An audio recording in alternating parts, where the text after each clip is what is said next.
آج کل بڑی رونق ہے، محلے میں رونق، ہر گھر میں رونق، اور کیوں نہ ہو تہواروں کا جو موسم ہے۔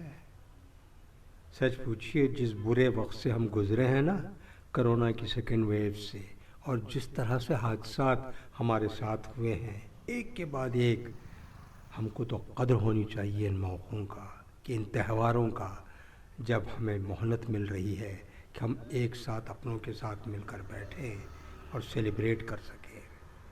دیکھیے نا، ابھی ہوا میں خنکی ہے، ہر طرف چمچماتی ہوئی لائٹس ہیں، سردیوں کی مہک ہے، ہلکی ہلکی سردی کا مزہ لے رہے ہیں، چائے پی رہے ہیں، کافی پی رہے ہیں۔ یہی وقت ہے ہم کنٹروورسی سے دور رہیں، گلے شکوں سے دور رہیں۔ آج میں نے سوچا کہ آج ہم باتیں کریں گے ہم روشنی کی، نور کی۔ میں ہوں نور احمد اور آپ دیکھ رہے ہیں، سن رہے ہیں باتیں نور کی۔ سب سے پہلے آج کی یہ تابانی یا رونق کے جشن چراغاں پہ عرش ملسیانی کیا کہتے ہیں یہ ہم دیکھ لیں۔ عرش ملسیانی کہتے ہیں، تاریکیوں میں نور کا سامان لیے ہوئے، تاریکیوں میں نور کا سامان لیے ہوئے، آئی ہے اپنے ساتھ چراغاں لیے ہوئے۔ تاریکیوں میں نور کا سامان لیے ہوئے، تاریکی مطلب اندھیرا، اور نور کا مطلب تو آپ جانتے ہیں۔ تو یہ تہوار جو اپنے ساتھ چراغاں لے کر آتا ہے، اس سے جہالت نفرت کے اندھیرے میں نور بھر جائے۔ آج ہم رونق کی ہی بات کریں گے۔ رونق یعنی برائٹنس، گلو، لسٹر، کیونکہ رونق ہوتی ہے روشنی کے پھیلنے سے۔ اب پھر ہم چلتے ہیں عرش ملسیانی کی طرف، اور وہ ان کے سارے اشعار پڑھ دیتے ہیں جو انہوں نے روشنی کے بارے میں کہا ہے۔ انہوں نے کہا کہ تاریکیوں میں نور کا سامان لیے ہوئے، آئی ہے اپنے ساتھ چراغاں لیے ہوئے۔ اللہ رے یہ تاب، یہ تنویر، یہ جمال، خورشید کی نظر بھی ہے جمنی یہاں محال۔ طاری ہے زاہدوں پہ بھی عالم سرور کا، اب کس لیے خیال ہو حور و قصور کا۔ عالم تو دیکھیے شب یلدا پہ نور کا، جلتے ہیں یہ چراغ کے جلوہ ہے طور کا۔ منظر بہشت کا ہے یہ شب ہے شب برات، تنویر آفتاب کا پرتو ہے آج رات۔ رونق ناظرین یہ ایک اور طرح کی سے بھی لگتی ہے۔ اچھا، تہوار کے سرے پر جب ہم کھانا پکتا ہے، ہمارے گھروں میں جو کھانا پکتے ہیں تو 100 طرح کے لوازمات ہوتے ہیں، تو ہم کہتے ہیں ارے واہ، آج تو ٹیبل پر رونق ہوگی۔ اب اسی کھانے میں ایک اور طرح کی رونق ہوتی ہے، چلیے اس کے بارے میں بھی بتا دیتے ہیں۔ پرانی دلی والے جو ہوتے ہیں نا، یا پرانے شہروں میں جو لوگ ہوتے ہیں، وہ رونق کے بہت فین ہوتے ہیں۔ آپ سالن سمجھتے ہیں نا، ایک ہوتا ہے قورمہ جس میں تک گریوی والی، تک دانے دار گریوی ہوتی ہے۔ ایک ہوتا ہے سالن جس کی گریوی میں شوربہ تھوڑا زیادہ ہوتا ہے۔ شوربے والے سالن میں گھی ایک دم ڈوب جاتا ہے۔ جب ہمارے گھر میں امی خالہ جب اروی گوشت پکاتی تھیں، تو جس بڑے بھگونے میں وہ پکتا ہے، وہ چھوٹی ڈش میں سرو کرنے کے لیے جب وہ نکالتی تھیں، تو امی خالہ کی خاص انسٹرکشن ہوتی تھی کہ اوپر میں اس میں تیل تو ڈالو، ڈش میں رونق نظر آنی چاہیے۔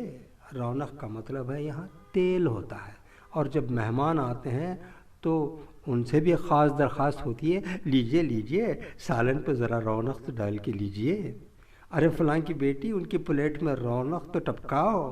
اے فلاں کی بیٹی دیکھو، پھپھو کی پلیٹ ایک دم سوکھی سوکھی ہے، ڈالو اس میں ذرا رونق تو ڈالو۔ اور جب مہمان چلے جاتے ہیں تو ہم بعد میں امی خالہ کو سمجھاتے ہیں کہ چچا جان اور پھوپھی جان نے اپنی جوانی میں روٹی سے لگا لگا کر اتنی رونقیں کھائی ہیں کہ دل میں 2 سٹنٹ ڈلے ہوئے ہیں۔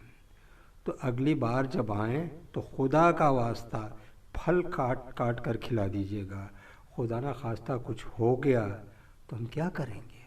خیر، خالہ امی کے سمجھ میں تو بات آ گئی، اور وہ بنا تیل کے سبزی انہیں دیتی ہیں. چچا جان اور پھوپھی جان جب آتے ہیں ہمارے گھر میں اور چونکہ ہم نے ان کے پلیٹوں میں سے رونقیں چھین لیں وہ منہ بناتے آتے ہیں اور منہ بناتے ہوئے جاتے ہیں.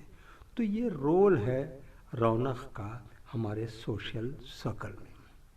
خیر ایک اور رونق ہوتی ہے جو کسی کے پریسنس سے ہوتی ہے، کسی کی موجودگی سے ہوتی ہے.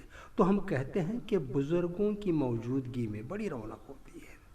اس میں بھی کافی رونق رہتی ہے. جن چچا جان کا ہم ذکر کر رہے ہیں وہ جب ہمارے گھر آتے تھے تو اب کمرے میں ایک کونے میں بیٹھ جاتے تھے تو لگتا تھا کہ پورے گھر میں رونق آ گئی ہے. اگر آپ کے گھر میں بھی کوئی ایلڈر ہے، کوئی بزرگ ہے، تو ان کی موجودگی میں گھر پورا روشن ہو جاتا ہے. Something positive, something very nice about them even if they are nagging. کڑکڑ بھی اگر وہ کر رہے ہوں، جو بڑے لوگ بزرگوں کی عادت ہوتی ہے after a point of time, اس کے باوجود بھی ان کا وہاں ہونا اور ان کا ایک سما باندھنا بہت بڑی بات ہوتی ہے. اردو شاعری میں بزرگوں کے دم سے جو بہار آ جاتی ہے اس کا بھی ذکر ہے.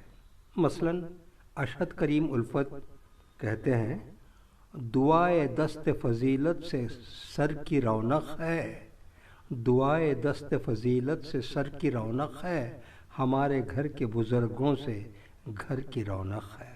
در و دیوار سے کلکاریاں نکلتی ہوئیں، ابھی بھی صحن میں بوڑھے شجر کی رونق ہے. ہری بھری ہے یہ چوکھٹ کسی کے قدموں سے، ہماری نیم شبی بھی سحر کی رونق ہے. زمانہ دیکھ چکا ہے جلال سورج کا، یہ شام سرمئی نور نظر کی رونق ہے. ناظرین اب محبوب کے لیے بھی شاعروں کا تصور آپ پڑھیں گے تو محبوب کے آ جانے سے شاعر کے دل میں سکون اور چہرے پہ ایک رونق آ جاتی ہے. لفظ رونق نہیں ہے لیکن غالب کے شعر میں سینٹیمنٹ تو وہی ہے. غالب کہتے ہیں مت پوچھئے کیا حال ہے میرا تیرے پیچھے، مت پوچھئے کیا حال ہے میرا تیرے پیچھے، تو دیکھ کے کیا رنگ ہے تیرا میرے آگے. چلیے یہ پوری غزل پڑھ دیتے ہیں. بازیچہ اطفال ہے دنیا میرے آگے، ہوتا ہے شب و روز تماشا میرے آگے. ایک کھیل ہے اورنگ سلیماں میرے نزدیک، ایک بات ہے اعجاز مسیحا میرے آگے. مت پوچھ کے کیا حال ہے میرا تیرے پیچھے، تو دیکھ کے کیا رنگ ہے تیرا میرے آگے. ایمان مجھے روکے ہے جو کھینچے ہے مجھے کفر، کعبہ میرے پیچھے ہے کلیسا میرے آگے. عاشق ہوں پہ معشوق فریبی ہے میرا کام، مجنوں کو برا کہتی ہے لیلا میرے آگے. گو ہاتھ کو جنبش نہیں آنکھوں میں تو دم ہے، رہنے دو ابھی ساغر و مینا میرے آگے. ناظرین رونق بھرا یہ ایپیسوڈ یہیں ختم کرتے ہیں. جلد آپ سے پھر ملاقات ہوگی. آپ کی زندگانیوں میں یوں ہی رونق رہے. آپ کے اسی کے ساتھ نور احمد کو اجازت دیجیے. خدا حافظ.